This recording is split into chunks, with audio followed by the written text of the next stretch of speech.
All right now. So we get to the big scam. Sorry, the big fight.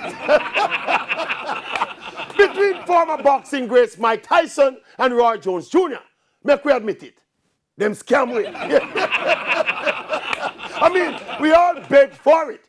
People all over the world went out and paid for it to the extent where Mike Tyson will earn an estimated 10 million US dollars and Roy Jones a cool 5 million US dollars for 8 2-minute low-intensity rounds of sparring. And look, having been jolted back into reality by this farcical non-spectacle, it was a stark reminder that 50-odd-year-old men have no genuine business in a boxing ring unless they are the referee. Yes. The very nature of boxing, with all of the physical risks involved, should make it a no-go zone once you pass certain age. So even this ploy to declare the fight a draw, with the obvious expectation that people will fall for the trick again and clamor for a rematch. And as soon as the rematch is announced, everybody excited again and running on pay-per-view, and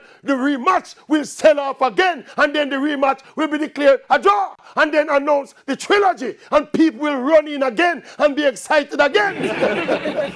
Me don't know about nobody else, but not me. You tricked me once, you now trick me twice. Once bitten, yes. Once bitten, yes. Twice shot.